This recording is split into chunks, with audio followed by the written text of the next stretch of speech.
Hello and welcome. In this episode we continue our journey from Belgium to the Mediterranean via the inland waterways, and we get to travel on what must be one of the most amazing boat lifts in the entire world, the Inclined Plane of Ronquières.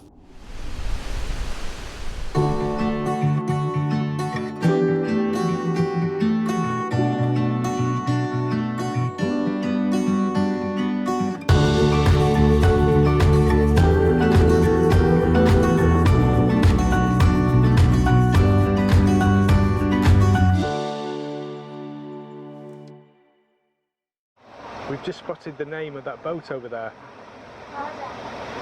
Titanic. It's a very famous boat which sank.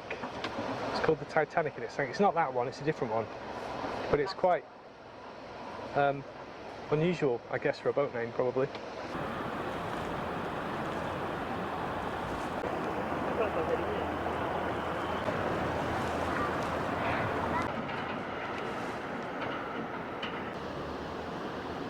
The big gate is lifting up. That means the, in inverted commas, swimming pool is open to the canal.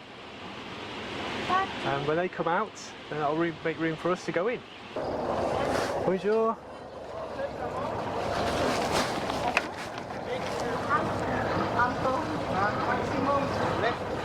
Oh, on the left. Okay, merci. Thank you. Yeah, please. Hello.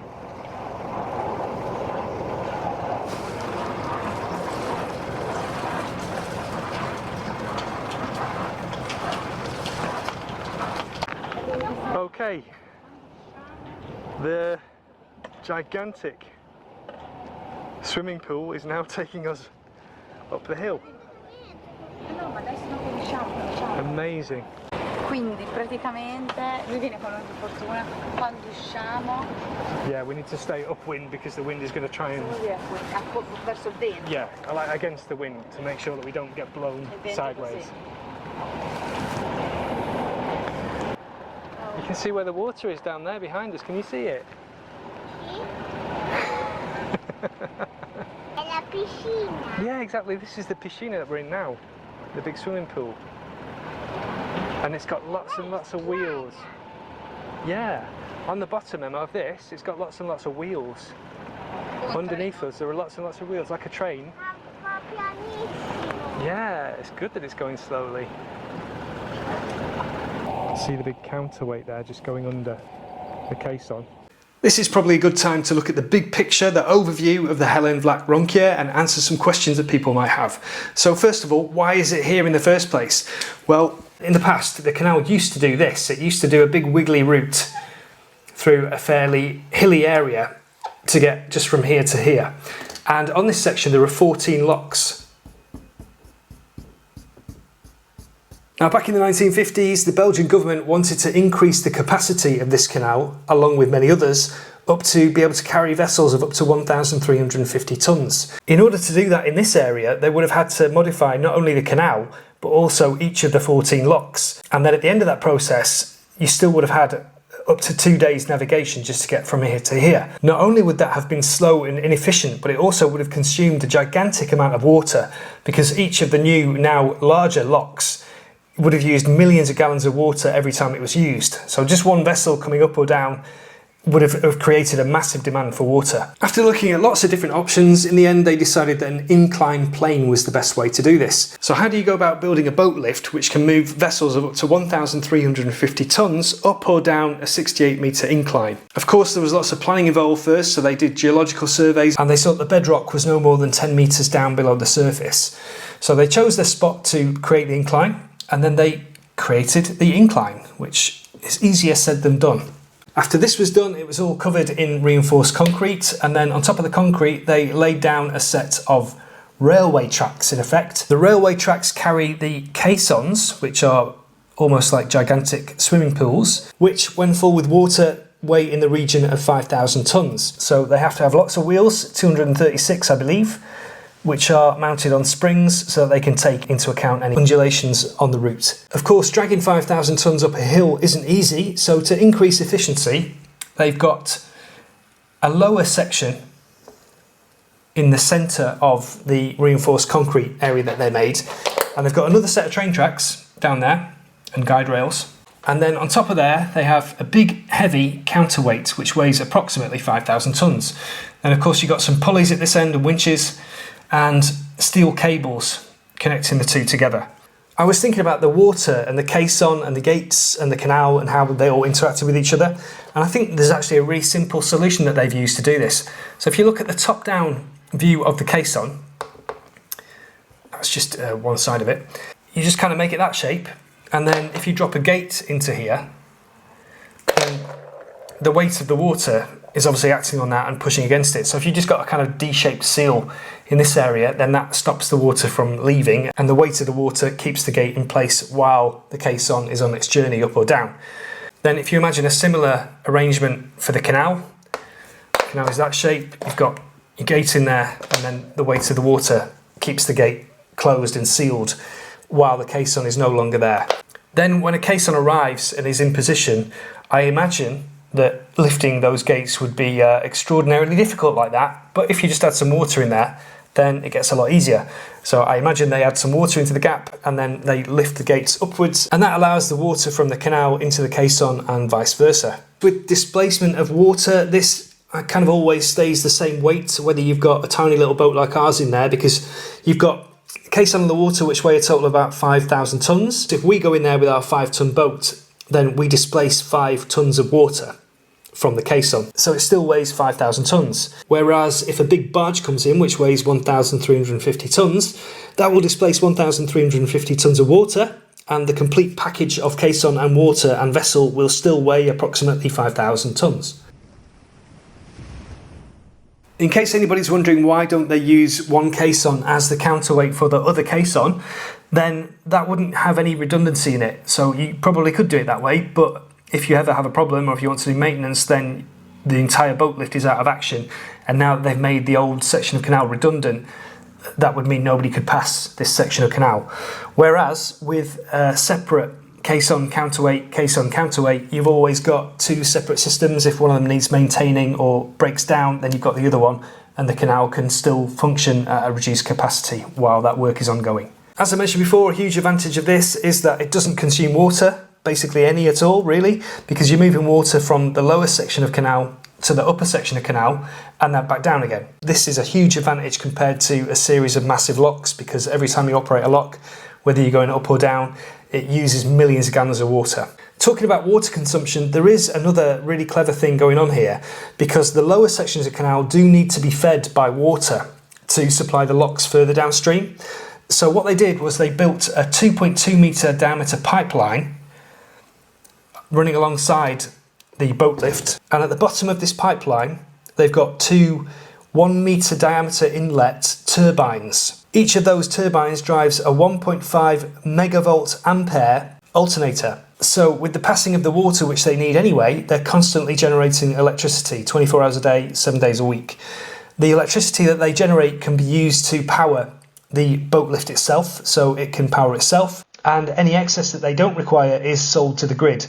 Now, when this is running during the day, they're selling the power to the grid at nice high prices. Then when they want to replenish the water levels in the upper section of canal, they can do this at night time when electricity is cheap. The water is supplied from as high an elevation as possible so that minimal pumping is required. This must be a very expensive bit of kit to maintain.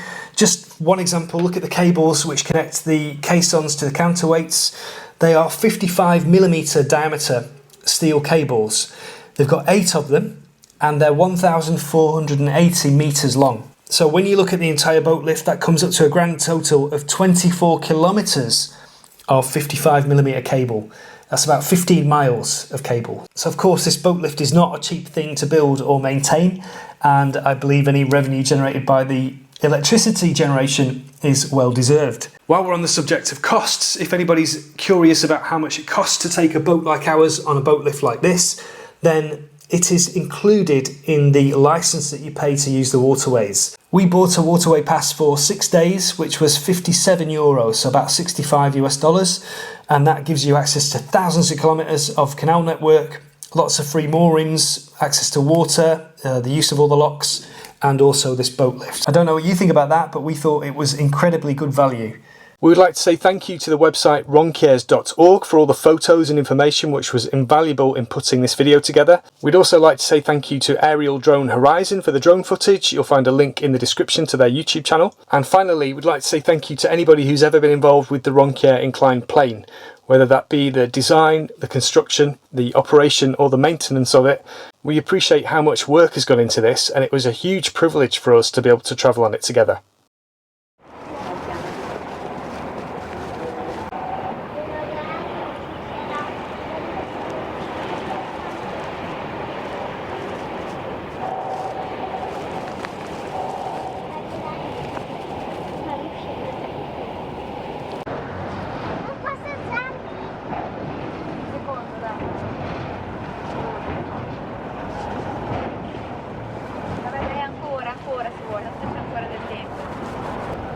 Nearly at the end, Emma.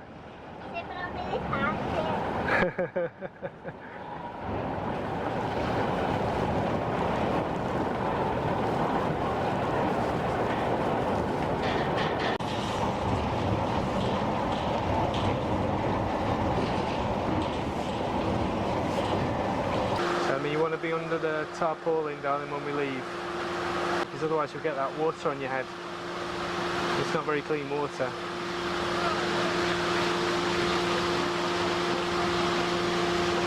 It's gone green, so.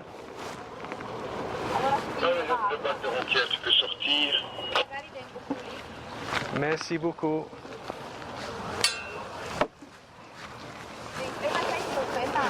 Emma, just stand there for a minute, darling, for us.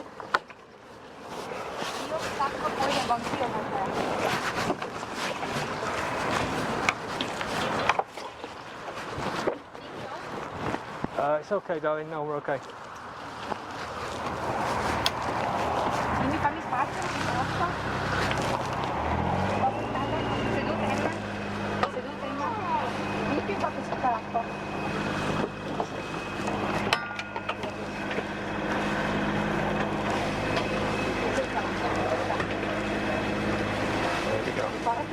Merci beaucoup, thank you, merci.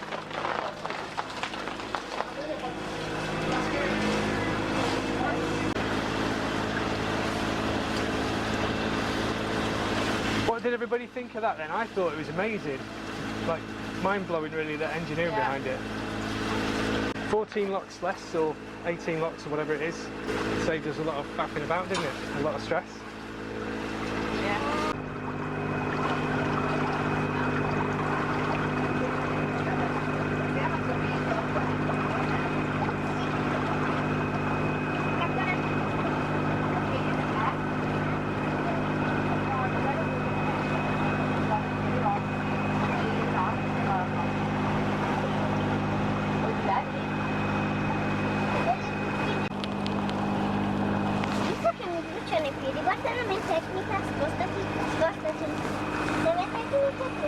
Se ciabatte. Vai su casa. O è bianco e nero.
As we make our way through this beautiful Belgian countryside, I'd just like to talk about how grateful I am for us to be here. We planned this trip years ago and some things got in the way and slowed us down, but in the end we made it. It's an amazing thing for us to be able to do together, and the memories we make on this trip will last us forever.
Emma's having lots of fun with her games of imagination, which are the best games when you're 6 years old, really. And I was just reflecting on how calm the canal is. This is a very large waterway, but it's really quite seldomly travelled, especially by boats like ours. The route that we're taking down to the Med is quite convoluted, and it's not one that people would normally take. So it's really nice to see things that other people don't get to see, you know, a little bit off the beaten track. And having a lack of commercial traffic on here as well, or there is some, but it's really quite rare in this section at least. It makes it really relaxing, very little to think about. We can just enjoy the journey.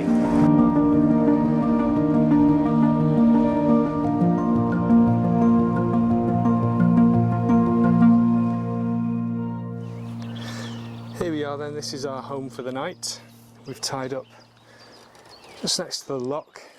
When we first arrived there was a little bit of confusion because the signs here appeared to say no kind of pleasure vessels, or that's how we interpreted it at first. Self-présence bienvenue private plaisir.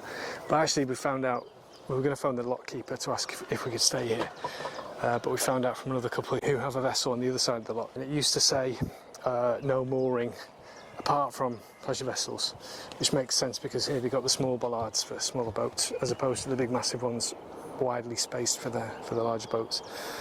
So we can stay here for the night. There's a nature reserve just over there, so it should be nice and peaceful, apart from the odd train perhaps, which I can hear one passing now.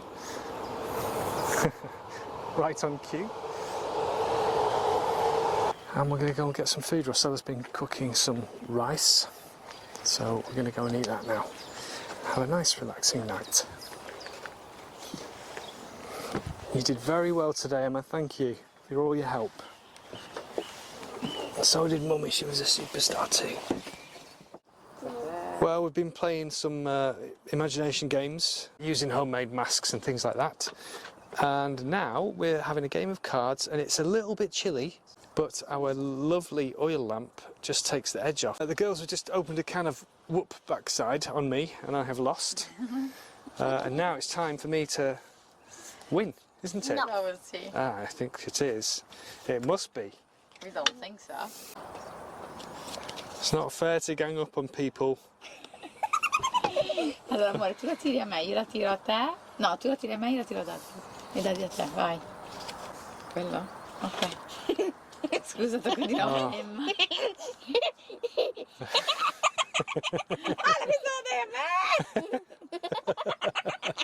Vabbè, io per vendicarmi do questo ad Abby. Oh, flipping heck. La chitarra è sicura? What is it? Is it a colour one? Multicolour? Multicolore. Oh, flipping heck. You lucky thing. Adesso dobbiamo battere ad Abby. Che colore metti? No, Tata? no, no. Che colore metti? Di che colore metti? Rosso? Rosso. Ok. Yeah, I love red. Aspetta, tocca prima ad Abby. Tocca prima ad Abby. My go. Red. Sì. Take some of this. Non piegare le carte, dai. The comeback kid is gonna. No!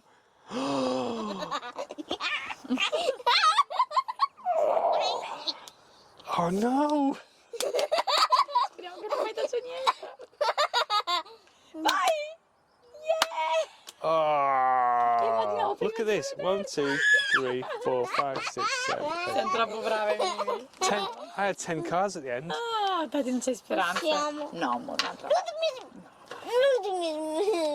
Daddy buys now, darling. Volevo l'ultimissima, però volevo farla con Daddy questa volta perché ho voglia di pescare. Che sai che dati deve pescare tanto. Dai, ti prego. Dai.